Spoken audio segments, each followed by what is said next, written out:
Hey everybody, welcome back to another fun and exciting geometry class. Today we are going to kind of build on what we've been talking about, and we're going to do a converse proof today. And so we had a theorem a little bit earlier, theorem number 3, that told us that angles opposite equal sides in an isosceles triangle are equal. Remember last time I told you that if we have a converse, we have to prove that the converse is true. And so that's what we're going to do in today's lesson is we're going to try to prove that the converse of theorem 3 is also true. Here's theorem 3 again. If I have an isosceles triangle, the angles opposite the equal sides are equal. So here's what we're trying to prove now. If I have equal angles in the same triangle, are my opposite sides also equal? The answer is yes. And it's probably obvious that the answer is yes, but we need to prove it because, again, we can't just take for granted that, oh, it's converse, so it's true. Not necessarily. All right, so let's do it. We're going to actually prove it. I'm not doing a lot of proofs on the videos, but this is one that I think that you need to see. All right, so if you look down here, I have triangle ABC. This is also found on page number 63 in your textbook. If you're following along in the text, page 63. Theorem 6 says, if two angles of a triangle are equal, then the opposite sides are also equal. So if the two angles are equal, then the two sides opposite them are equal. And it is true, but let's prove it. So here's what we have. Here's our triangle, ABC, and here's our given. Our given is that triangle ABC with angle B equal to angle A. So we need to take this, we need to say, okay, here's angle B, and it is equal to angle A. So let's put an equal sign right there. That's our given. So that's our first thing that we're going to put in our proof. ABC, and the angle A is equal to the angle B, and that's our given. So there we go. Now, if you remember from Theorem 3, what we did in Theorem 3 was we drew a line right here that bisected this.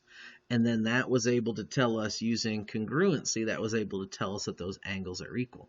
We're going to do the same thing, but our line that we draw is going to be just a little bit different this time.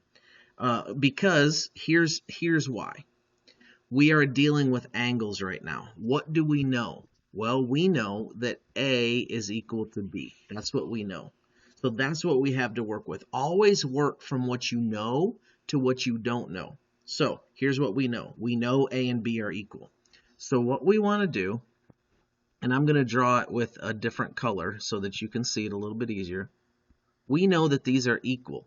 So if we bisect those, and I'm not going to really truly bisect them, in your proof, you would actually bisect them. But when we bisect those angles, look what happens.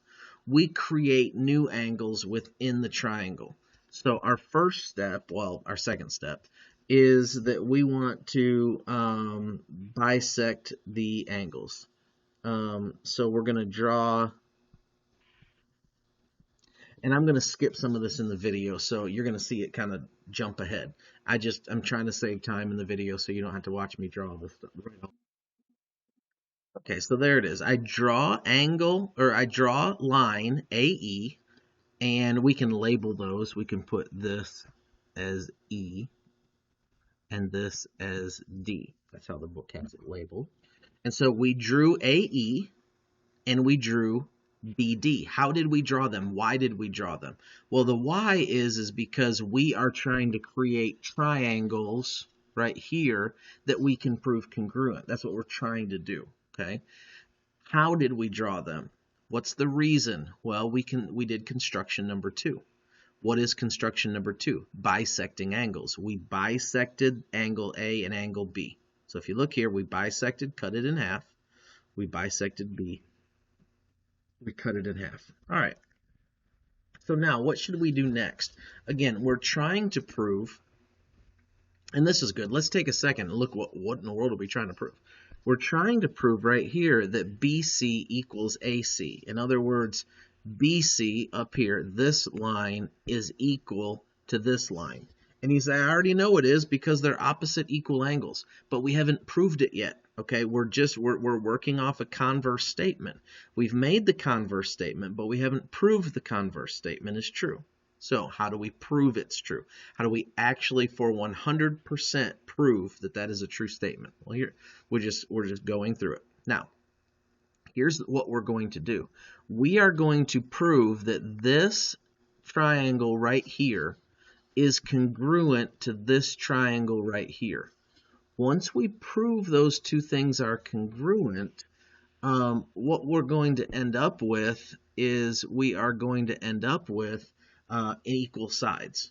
Okay, so that's where we're going. That's how we're trying to get there. Now, if we can actually, again, if we're trying to get this triangle, now let's look at this again. So let's say we're trying to get this triangle right here.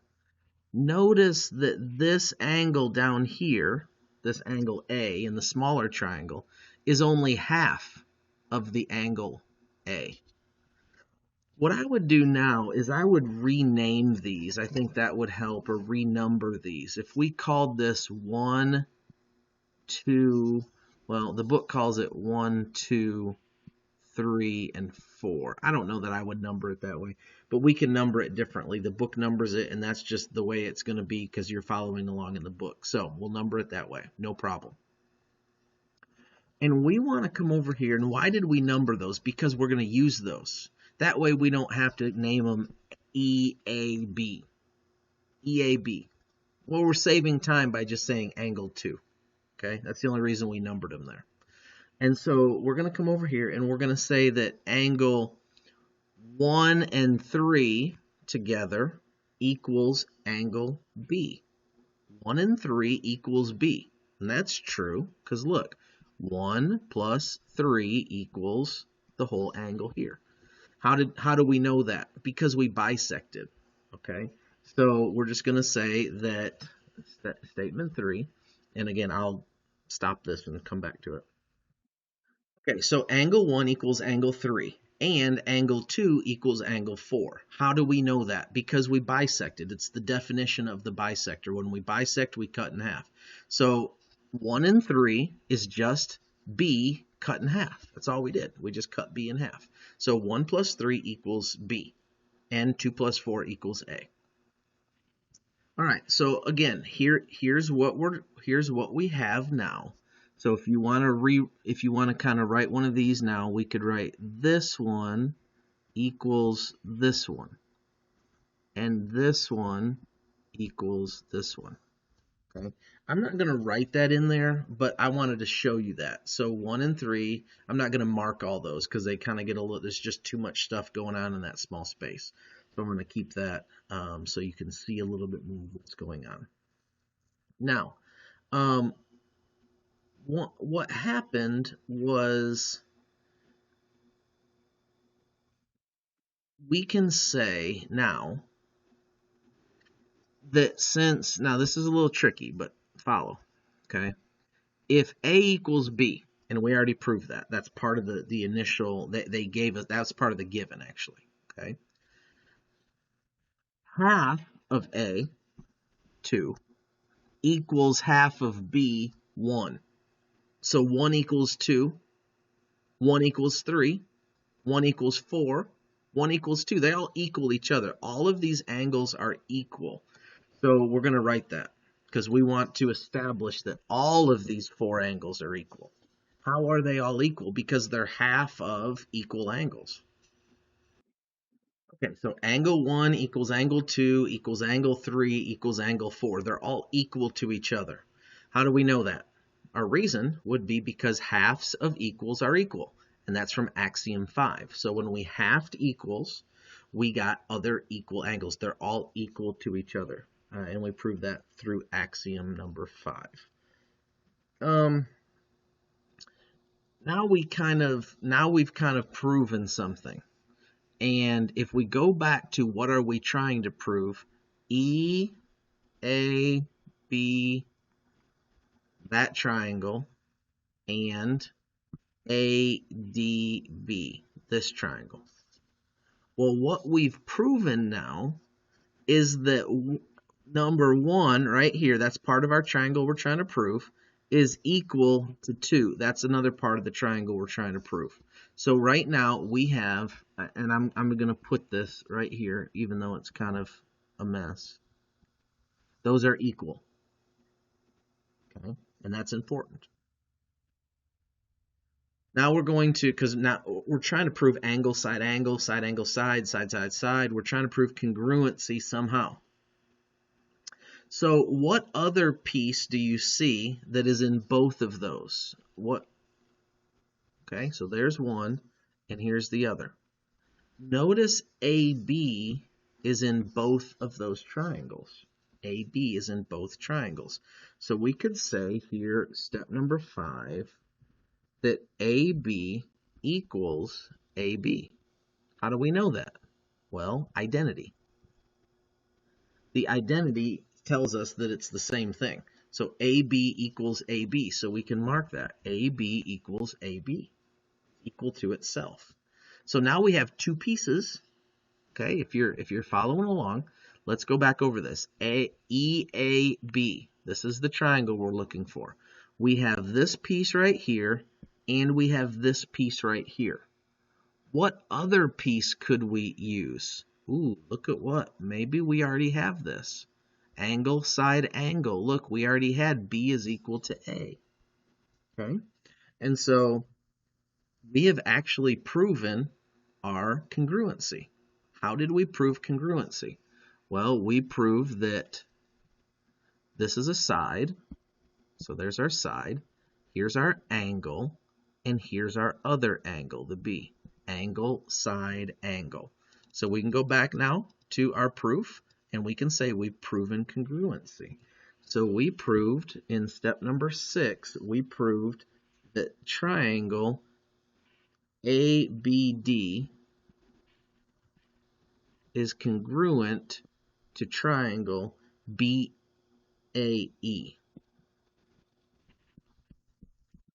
And that was by angle, side, angle. All right, so we have these two triangles now congruent to each other. This one is congruent to this one. So what else do we know? If we know congruency, now we know all the parts are equal.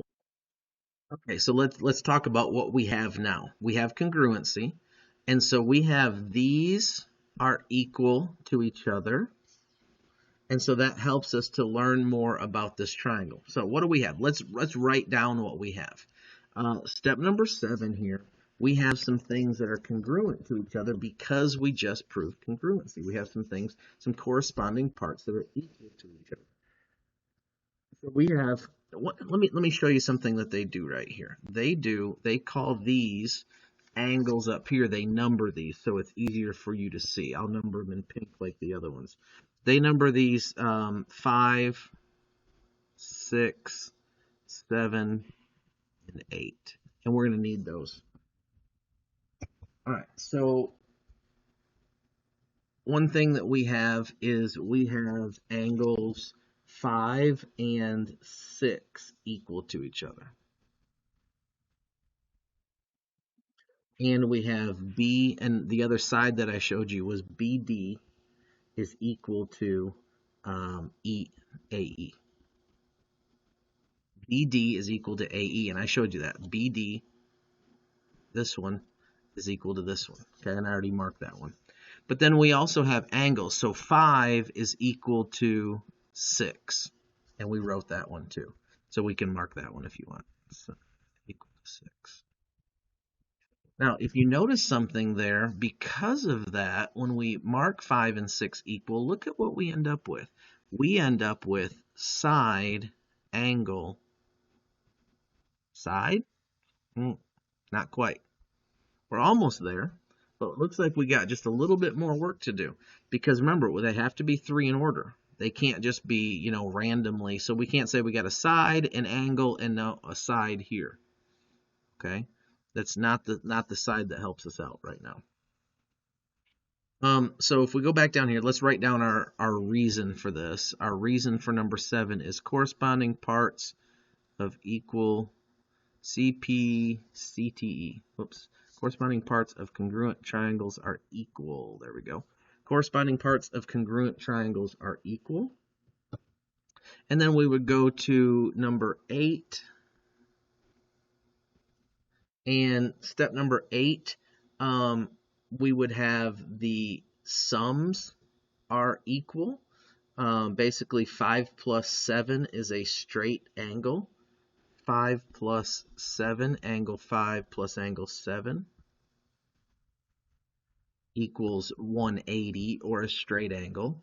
And it would be the same with 6 and 8. Angle 6 plus angle 8 equals 180, or a straight angle. And you could put the definition of straight angle. All right, so how does that help us? Let's go back up here and look at this. How does that help us? Well, if we have that this is a straight angle, and it is, then these have to equal 180. And you'll see where that's going in just a second. So then angles 5 and 7 are supplementary. Basically supplementary meaning that they're supplements of each other. And so 5 and 7 are supplementary. And then I'm not going to take the time, but 6 and 8 are also supplementary. So this would be definition of supplementary angles. And then angle 7 would equal angle 8. This would be the 10th step in the proof. Angle 7 equals angle 8.